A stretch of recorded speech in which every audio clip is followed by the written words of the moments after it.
Hello everyone, this is Hakaym and I am back. Yes, I'm back and I'm actually finally able to show off some of the Russian battleships I finally got. I got the tier 5 and 6, and yes, here it comes, my pronunciation of these names. The Pyotr Velikiy. I'm just gonna say Velikiy, just to make it simple. Finally got the ship. Obviously, it's the upcoming Russian battleship and is still technically a work in progress, but I think it's fairly in its current status. I am joined with a couple of my clanmates. I'm joined with Ski in the Königsberg and Dread in the October Revolution. Now, we are playing on two brothers, playing a tier 7 match with CVs. So I think it's kind of a good representation for the ship. So this was my very first battle with the ship. So very first experience with her. And I will have to say, for everything I've heard about the Russian battleships, it's very true. It's very true. So starting off, health pool, 5,100 or 51,100 points of health. Pretty nice. The most fantastic thing, and one thing you really got to keep attention on the Russian battleships, is they get citadeled very easily on the side. But with the tier 5 here, it has a very unique armor layout compared to any of the other Russian battleships, and that is its bow armor. Its bow armor is a whopping 75 millimeters. 75 millimeters. Which means not even the Yamato can overmatch this bow armor, which is absolutely absurd. So, very strong bow armor, very weak sides, not a lot of superstructure. Russian battleships generally don't have a lot of superstructure, and their deck armor is fairly strong as well, so do keep in mind whenever facing against these Russian battleships. Now, moving on to the guns. The guns, as probably you are aware, after this is our second salvo, the dispersion at greater distance tends not to be the best. They kind of disperse quite radically. So long-range Russian battleships just don't do very well. Not at all. But close range, and you will see close range engagements with this battle. And I picked a really good battle because we actually... Well, I don't want to spoil it. I'm not going to spoil it. So, starting off, moving on with the guns. They are 356 millimeters, same caliber as the Congo. The only major difference between, say, the Congo and the Velikiy is the fact of her range. Her range is only 16 kilometers. Not overly impressive for a tier 5 battleship, but it's alright because, once again, long ranges is where it doesn't really handle very well. Turret traverse is very quickly, 45 seconds on 180 degrees, so very quick turret traverse time, which is actually super nice. And as you can see, I pushed up a little bit too much. We've already lost 3 ships. So yeah, you can kind of estimate how this battle is kind of going to be going. Reload time on the guns is 30 seconds, very similar to how the Congo is. The AA guns, from what at least I've seen, at least playing this battle, I didn't find them overly impressive. I believe the Ismail, being a tier 6, definitely felt like it had a more ability to handle against enemy planes. And obviously you're going to be seeing a lot of tier 6 planes, so you got to keep that in mind. Now, decent hit on the Icarus, did knock off 2,100. So, moving on to probably one actually thing I do like about her is she's actually very quick. She's very similar, like I said, she's very similar to the Congo in a lot of ways. She has a very high top speed, 28 knots, not as quick as the Congo, but very quick for a tier 5 battleship. The downside of this ship is her rudder shift is a little slow, and her turning radius is massive. It feels sluggish. So very much not going to be the case where you're going to be wanting to deal with a lot of destroyers, because you're going to have issues trying to dodge incoming torpedoes. Now, concealment is actually really nice on the Velikiy. I think it's around, I believe, 13 kilometers. And anyone that was paying attention to the map may have noticed the York coming down from B and then instantly running towards A, which I found really hilarious to actually see. So, concealment is decent. One negative thing, well, I guess it's a mixed bag. It's a blessing and a curse, is her damage control. As you can see, starting off the map, we had 5 charges. So that means that you don't have unlimited charges, so you do have to be a little bit careful whenever dealing with fires and floods. But it does mean that you can be a little bit more aggressive. You can eat torpedoes and survive for a lot longer compared to other battleships. So it's a blessing and a curse. It has a very short cooldown compared to the standard damage control. And I do believe this captain I'm running is, or was, my October Revolution captain, and he's, I believe, 11-point captain, something like that. So definitely really beneficial, I would say, to get Superintendent, just to have that extra charge. Just for survivability interest. So that's pretty much over the main aspect of the ship. Once again, the ship is more of a brawler. All the Russian battleships, except for the tier 10, is not a Russian brawler. And I'm not going to try to pronounce the tier 10's ship's name at this time, because I know I will butcher it. So let's actually talk what's happening. The enemy team, as you can see, has 3 caps. They have a ship advantage of about 2 ships. And they have a lot more battleships. I believe there's technically they have 3, we have 3. But they still have fairly full health. Most of our battleships are kind of low on health.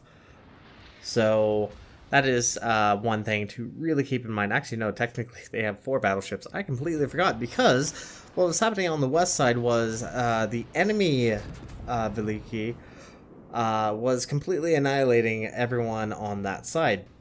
Now, Ski and I are currently moving towards the western flank, trying to deal with that. There is a kamikaze R that was detected over there. So I am asking Ski to at least assist me. He wanted to go down the channel, but I think going towards A would be a little bit better option, especially trying to get rid of this battleship. Now, this is where the fun aspect of the Velikiy comes in.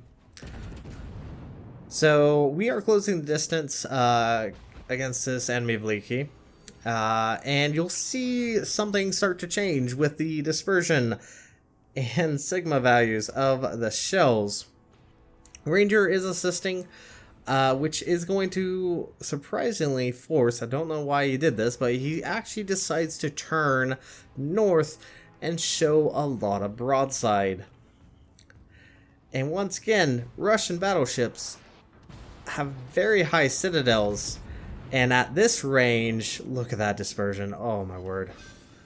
Double citadel. That is our very first kill of the game, taking out the enemy Velikiy. Now, once again, there's still a kamikaze around, and I am asking Ski to actually try to assist, when lo and behold, the enemy kamikaze decides to come into detect, I guess. I don't know if he was not aware that Ski was right there, but there is the enemy kamikaze. And at this range, a Königsberg can very much deal with a kamikaze, and yeah, this is actually really amusing. Kamikaze is detected. He's being hydroed, being shot at, isn't shooting his guns, fired all his spread of torpedoes. Now he is. And he's just kind of sitting there. So I don't really understand the current thoughts behind that. But Ski does take out the enemy kamikaze, which has helped our points. And we're actually a ship ahead, which is really, really beneficial. Because we do have Atlanta, and Atlanta, I think, has been trying to assist as much as he can, trying to get rid of that Icarus. And that Icarus will live for a very long time, probably too long in my opinion, especially on 68 points of health. So, enemy team is very much still in the lead. They still hold B and D. We're just now starting to take A. And unfortunately for Ski, he is currently being harassed by the enemy CB. Now I have two options right now. I can push towards 3 battleships, a Koenig, a New York, and a Leon, who the Leon has been touching Dread in very bad places. And Leon has also been focusing down our friendly Gneisenau, who is just rushing forward. And this is something you kind of always have to plan, is you don't want to do a unfair fight that is not in your own advantage. And as you can see, the Gneisenau is going to get focused down. So I'm actually, hopefully wisely, decide that the best course of action is trying to push up towards B and try to help Ski cap B. Now the enemy team is at 838 points. We still have about 7 minutes and 20 seconds left on the clock. Now once again, nice thing about the Velikiy is the fact that she is very quick. She's able to get going very quickly. Well, not get going, but once she gets going, she's very quick. But she is a little sluggish. I am going quarter speed. I'm trying to do at least some damage, but obviously New York is kind of going bow in. Now the enemy team is probably aware that Ski is currently heading towards B, and more than likely they might and should try to defend B, because granted, they are ahead in points. If they lose B, they will obviously lose the current advantage. Now, I do have the Aslan mod where it does tell the time. And as you can see, the enemy team has about 2 minutes before they actually win this battle. And Atlanta is kind of charging forward. Leon is very much a danger for them. He is trying to find the Jervis, so I will grant him that. But obviously, if the Jervis is smart, he's going to stay away from Atlanta as much as possible.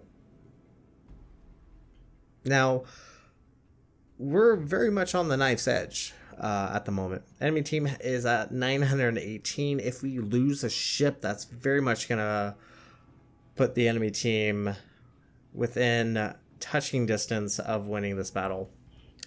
And right now, we really need to stop their points. They are very close. Now, Dread is going to be running away as quickly as he can. He's very low on health. I'm trying to think if he has any more recharges on his repair party. Maybe not. I don't have any more charges, so what I have is all I have. And Ski finally takes out that very low health Icarus, and that actually kind of saves our bacon, because that has gained us more points, so we are going to be able to survive this for a little longer. However, as you can see, Ski is currently being focused by the CV, and CV, if it really wants to, can obviously take out a fairly low health Königsberg if he aims properly. I think he actually manages, yep, only 2,545. And that's, I think, the current issue with going to be with Russian battleships is you want to be closer. You want to be closer than many of the other battleships.